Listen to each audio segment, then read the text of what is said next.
Italy has always been a land of contradictions, Catholic by day, pagan by night, conservative in public, explosive in private. And in the 1980s and 90s, while the Vatican preached modesty, a different kind of revolution was happening on screen.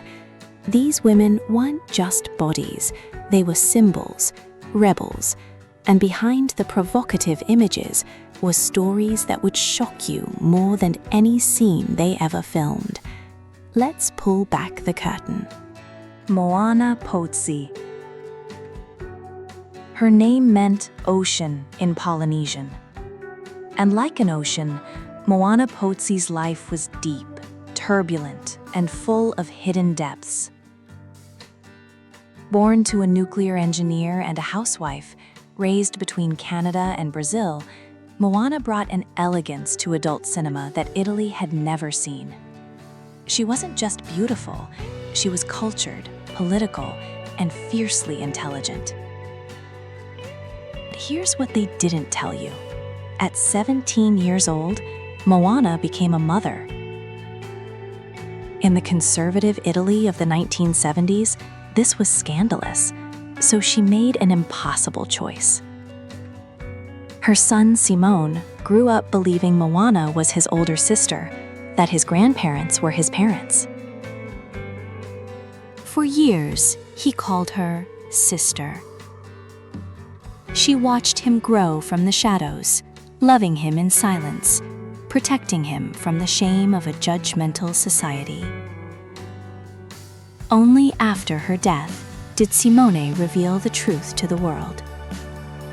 Today, he lives in a monastery and wrote a book about the mother he barely knew. Moana died at 33 in Lyon, France. Officially, it was cancer. Unofficially, the rumors never stopped. She left her entire fortune to cancer research, a final act of humanity from a woman who gave everything. Claudia Koll.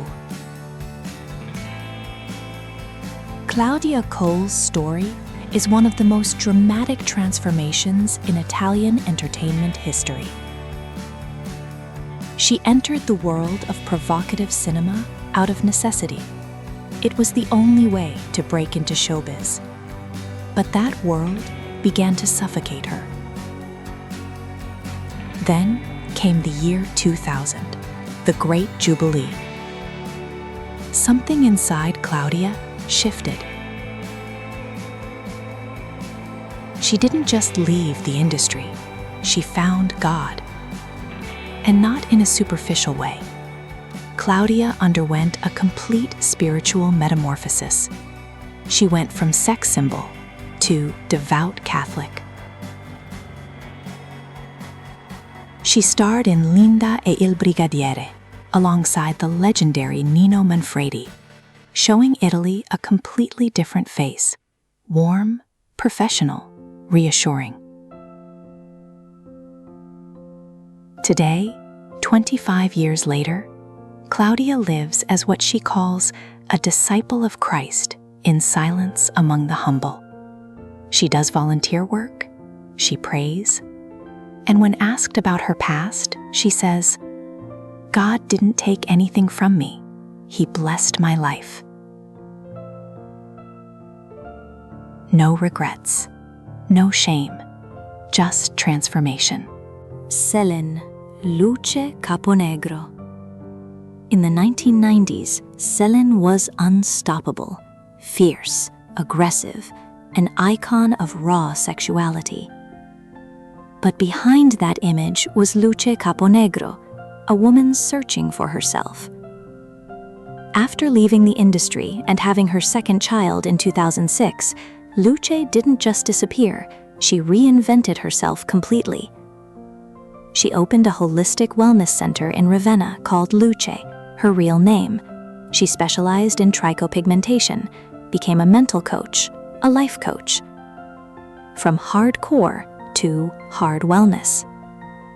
Recently, she appeared on L'Isola dei Famosi, the Italian celebrity survivor, talking about her journey back to nature, to balance, to peace. Luce proved that you can close one chapter, even an explosive, controversial one, and write a completely different story. One of authenticity, of tranquility, of real beauty. Ilona Staller, Cicciolina. And then there was Cicciolina.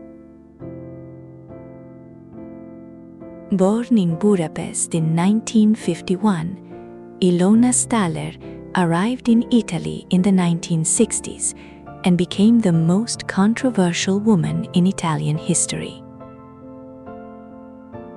She didn't just make adult films, she made history. In 1987, Cicciolina was elected to the Italian parliament with over 20,000 votes, the first adult film star to sit in government, ever. As a member of the Radical Party, she fought for civil rights, sexual freedom, and free expression. She married artist Jeff Koons. She had a son. She lived unapologetically. Today, at 74, Cicciolina remains an icon, a symbol of rebellion, of living against the current. Love her or hate her, you cannot ignore her. She turned her body into a political statement and her sexuality into a revolution. The dark side. But not all stories have happy endings. Lily Karati battled drug addiction for years, 2 suicide attempts, long periods in rehabilitation centers. She died in 2014 at just 58, forgotten by the industry that consumed her. Ursula Cavalcanti was diagnosed with lung cancer in August 2005. She fell into coma and died on September 22nd. She was only 39. Valentine Demi fought depression for years. In 2019, she publicly announced her departure from the industry, revealing the psychological battles behind the provocative image. Baby Pozzi, Moana's youngest sister, lived in the shadow of a legend. She shared the same profession for 3 years, but could never escape the comparison. Today, at 63, she lives completely away from the public eye.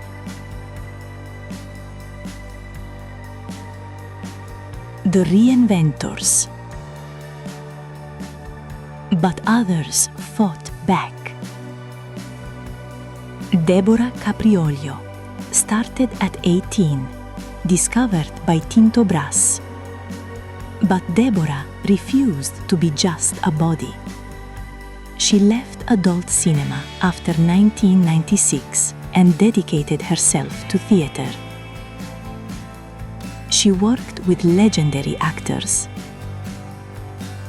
She hosted Buona Domenica on Canale 5 for 3 years. She proved that talent is more than skin deep. Eva Grimaldi started as a gas station attendant at 19, became a Playman model, worked with Fellini, and today she's a theater actress and LGBT rights activist, living openly with her partner Imma Battaglia. She transformed her visibility into a weapon for equality. These women lived in the contradiction that is Italy itself, a country that preaches modesty but worships beauty, that condemns publicly but consumes privately. Some found peace and faith, others in wellness, others in activism. Some didn't survive the weight of their choices. But they all teach us the same lesson. No one is defined by a single moment, by a single image, by a single chapter. Behind the screen, behind the scandal, behind the provocative smile, were human beings, searching, struggling, reinventing themselves. Because the real art isn't what you see on screen. It's the courage to reinvent your life when the lights go off.